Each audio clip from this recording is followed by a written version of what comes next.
Mzazi kuwasiliana na mtoto na kuzungumza naye, hiyo haijalishi umri wowote huu.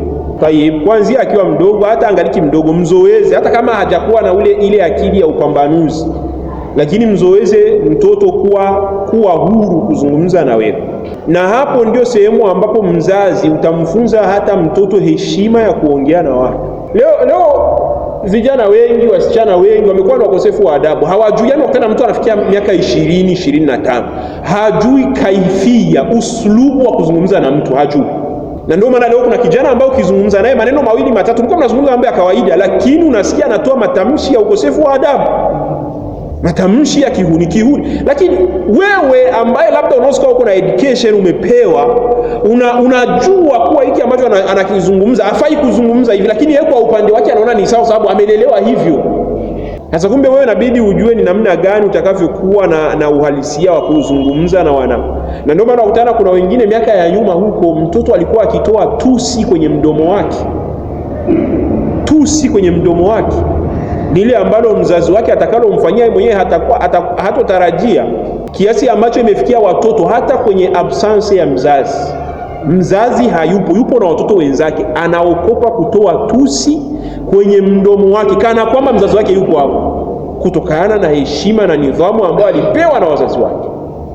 Lakini leo watoto wetu matusi ni jambo la kawaida, na inafikia leo mzazi anasema matusi mbele ya watoto.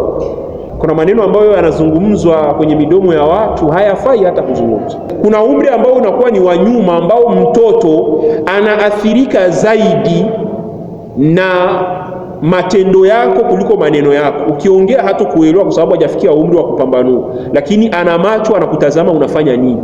Na ndio maana usishangae mtoto wa miaka 3, 4 ukamwona yupo anaigiza kile ambacho baba alikuwa akifanya, mama alikuwa anafanya. Lakini kumikaza chini eti nimpe ushauri, atakuelewa mtoto wa hiyo miaka. Kwa hiyo kwenye huyu umri mtoto bado mdogo, anaelewa zaidi matendo yako na anayapokea na kuyaiga matendo yako zaidi kuliko maneno yako. Na hapa ndipo wazazi wengi wa sasa wamefeli. Hapo ndipo wazazi wengi wamefeli. Mimi niliwaambia siku ile, nimekutana na baba amewaweka watoto wake kwenye gari, anawapeleka madrasa kusoma Qur'ani. Yaani anawatoa nyumbani, anawapeleka madrasa kufanyaje? Kusoma Qur'ani. Anawapeleka kusoma Qur'ani, lakini kwenye gari ameweka mziki na wako wanadundika ndani ya gari. Mzee yuko kwenye uskani, yuko tu hapo, na watoto wako nyuma wanapelekwa wapi? Madrasa kusoma nini? Qur'ani. Hivi mnategemea kama kesho watoto wakiwa hovyo hovyo wakiikataa Qur'ani unaanza kupiga kelele? Wewe mwenyewe kwanza kwenye gari lako umewaonesha kuwa mziki ni bora kuliko Qur'ani. Kwenye nyumba yako umewaonesha kuwa mziki kwako una thamani ndani ya nyumba yako kuliko Qur'ani hiyo ambayo yenyewe uko unapigia kelele eti watoto hawataki kuisoma leo. Wazazi wengi wanafeli, na wazazi wengi ni walalamishi kwenye jamii ya leo kwa mambo ambayo waliyapanda wao wenyewe kwa mikono yao. Tuhitaji tuongoke ndugu zangu Waislamu, na tukae sawa, turejee kwenye njia ya Allah subhanahu wa ta'ala.